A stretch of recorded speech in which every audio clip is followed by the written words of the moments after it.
Hello everyone.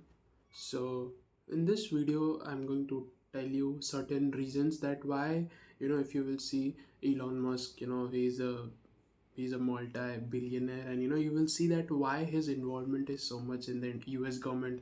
And since the Trump administration has took over the administration, he has been involved in so many decisions, right? तो there are lot of reasons for it. The first reason is कि जितने भी लोग अगर आप में से देख रहे होंगे कि उनका बहुत ज़्यादा इन्वॉल्वमेंट है उनकी गवर्नमेंट में, उनकी एडमिनिस्ट्रेशन में. उसके पीछे का रीज़न क्या है? तो सबसे पहला रीज़न जो है, जब ट्रम्प प्रेसिडेंट बने थे, जब उनकी वो जब प्रेसिडेंट इलेक्ट जब हुए, उस टाइम पे उन्होंने अपने स्पीचेस में और उनका जो मैनिफेस्टो था उसमें उन्होंने बोला था कि there is a lot of abuse, there is a lot of fraud, and there are a lot of treasures hunting which is happening in an administration by the people, by basically the civil servants who are working in the US administration. So there are a lot of frauds, and there are a lot of corruptions which was happening. तो यहाँ पे बहुत सारे corruption थे, बहुत सारे चीज़ें थी जो गवर्नमेंट एडमिनिस्ट्रेशन के अंडर हो रही थी, ठीक है. तो उन्होंने अपने मैनिफेस्टो में, जब वो अगस्त और सितंबर और अक्टूबर के टाइम पे जब वो अपनी रैलीज कर रहे थे, तो उन्होंने अपने मैनिफेस्टो में पहले ही बोल दिया था कि हम इस चीज़ को बाद में देखेंगे. अगर हमारी एडमिनिस्ट्रेशन आती है पावर में, तो हम इस चीज़ के ऊपर सर्च करेंगे, इसके ऊपर हम और ज़्यादा डिस्कशन करेंगे, ठीक है. तो अभी क्या हुआ, जब वो प्रेसिडेंट बन के आए हैं, तो उन्होंने और उनके जो पार्टनर हैं लाइक इलॉन मस्क, उन्होंने ना अपना एक, अगर आपने डॉजे एक सुना हो, डॉजे एक देर इज़ अ गवर्नमेंट जिसको बोलते हैं कि एक बेसिकली एक ऑर्गेनाइजेशन है जो ट्रम्प एडमिनिस्ट्रेशन ने खोली है. जितने भी फ्रॉड्स और करप्शंस हुए हैं फेडरल गवर्नमेंट के अंदर यूएस में, उन सब की जांच पड़ताल करने के लिए उन्होंने अपना एक डॉजे जो गवर्नमेंट ऑर्गेनाइजेशन खोली है. डॉजे की फुल फॉर्म भी यही है, डिपार्टमेंट ऑफ गवर्नमेंट एफिशिएंसी. कि डिपार्टमेंट ऑफ गवर्नमेंट एफिशिएंसी, उस डॉजे एक मीम था बेसिकली पहले, उस मीम को उन्होंने एक गवर्नमेंट ऑर्गेनाइजेशन में कन्वर्ट कर दिया है.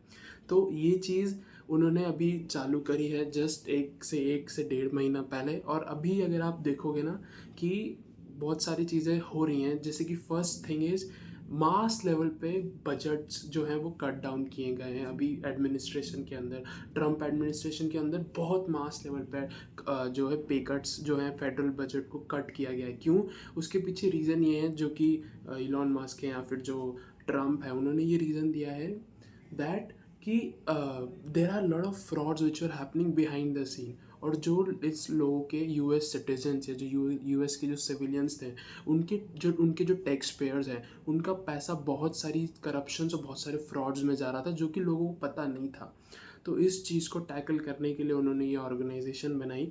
और इस ऑर्गेनाइजेशन को स्टार्ट करते टाइम जो ट्रम्प थे, उन्होंने अपनी स्पीच में भी बोला कि बहुत सारी ऐसी गवर्नमेंट ऑर्गेनाइजेशंस हैं जहाँ पे फ्रॉड्स और करप्शन जैसी चीज़ें हुई हैं, जैसे department of education, department of energy, USAID, department of treasury, department of defence या सोशल सिक्योरिटी. इन सब चीज़ों के अंदर जो गवर्नमेंट थी, जो फ्रॉड और करप्शन की बात हो रही थी, इन सब ऑर्गेनाइजेशन में वो इंक्लूड है.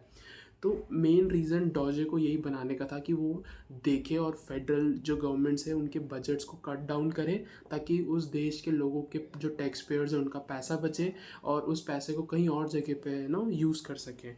बट इस चीज़ को करते टाइम जो कॉन्सिक्वेंसेस फेस करने पड़े हैं ट्रम्प को और ट्रम्प एडमिनिस्ट्रेशन को, और उनको बहुत क्रिटिसिज्म भी लेना पड़ा है इसकी वजह से. तो कॉन्सिक्वेंसेस मैं आपको बताता हूँ. कॉन्सिक्वेंसेस है क्या? पहला कॉन्सिक्वेंसेस जो है वो ये है कि जब इलॉन मस्क ने डॉजे बनाया, उस बनाते टाइम उन्होंने उन्होंने बहुत मास लेवल पे ले ऑफ्स किए. वो भी फेडरल गवर्नमेंट में जो सिविल सर्वेंट्स हैं उनको उन्होंने जो है उनको जॉब से निकाल दिया.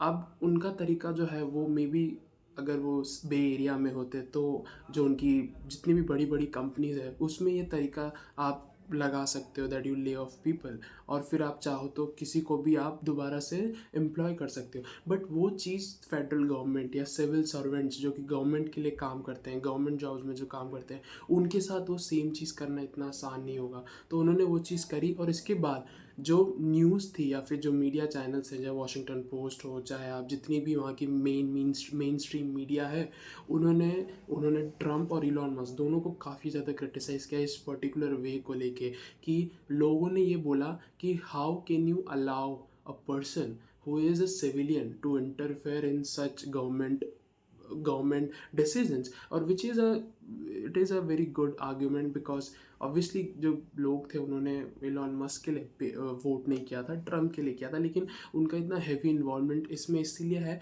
क्योंकि उनका कहना है कि हमारे टैक्स पेयर्स जो हैं उनका पैसा, बहुत सारा पैसा ऐसी चीज़ों और फ्रॉड और करप्शन में चला जाता है और इन लोगों को पता भी नहीं होता। तो जब उनसे पूछा गया कि आप कितना ज़्यादा कट डाउन करना चाहेंगे इन फेडरल बजट्स में जो कि गवर्नमेंट ऑर्गेनाइजेशन को हर साल अलॉट होती है, तो उन्होंने बोला $2 ट्रिलियन। एक एक रैली में उनसे पूछा गया था जहाँ पे उन्होंने बोला कि $2 ट्रिलियन। बट जब लोगों ने काफ़ी क्रिटिसाइज़ किया कि ये बहुत ज़्यादा है, क्योंकि गवर्नमेंट ऑर्गेनाइजेशंस को वर्क करने के लिए पैसा भी चाहिए ना। अगर आप इंडिया में भी देखेंगे, इंडिया में भी बहुत सारी जो गवर्नमेंट ऑर्गेनाइजेशन है, इसरो हुआ, चाहे फिर साइंस और रिसर्च में जितनी भी ऑर्गेनाइजेशन है, DRDO है, इसको भी गवर्नमेंट हर साल जो है वो एक पैसे अलॉट करती है ताकि वो सही से काम कर सके। और सेम चीज़ वहाँ पे भी हो रही है, बट वहाँ पे उन्होंने बोला है कि हम इन बजट्स को जितना कम कर सकते हैं उतना कम करेंगे ताकि लोगों का टैक्स पेयर जो है वो पैसा बचे।